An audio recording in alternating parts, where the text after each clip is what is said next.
In Sudan, aid groups say it is nearly impossible to provide humanitarian services around the capital as fighting between the country's army and paramilitary rapid support forces stretches into its fourth day. Yesterday, a U.S. diplomatic convoy came under fire, prompting condemnation from U.S. Secretary of State Antony Blinken. This action was reckless, it was irresponsible, and of course unsafe.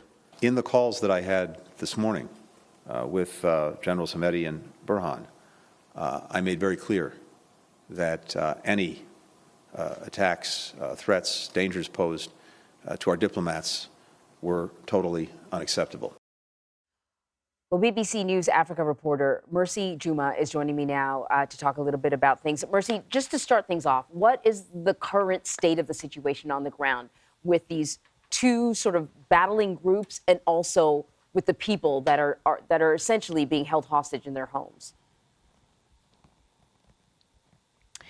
A very good afternoon from Nairobi, where we are watching the events in Sudan, Anne-Marie. And as of now, what we know so far is that people, like you say, are still holed up in their houses. You know, our residents in Khartoum and other parts of Sudan are not able to go out to get supplies, are not able to go out to meet their loved ones, to hold any meetings or gatherings. Even as they prepare for Ramadan, which is just a few days away, there has been gunfire and a lot of military and, soldiers present on the streets this morning, and this is day 4 of the fighting. Initially, a few hours ago, there was a statement released by one of the generals, that is the general leading the RSF, the paramilitary, saying that they are open to a ceasefire, but that has been disputed by the armed forces of Sudan, saying they do not have any information of a ceasefire.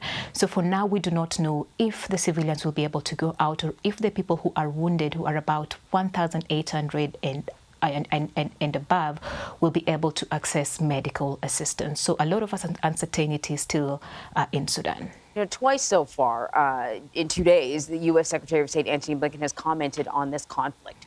What is at stake in this battle over control of Sudan and the international community?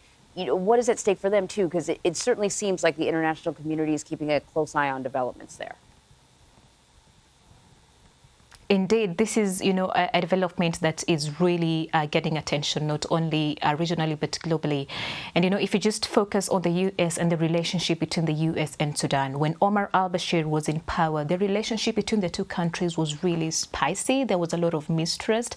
And then in 2019, Omar al-Bashir was overthrown, and then their relationship began warming up. But in 2021, when the coup happened that led to the dissolution of the civilian military government, then the U.S. backtracked on some of the things and said that they are, first of all, pausing assistance to Sudan.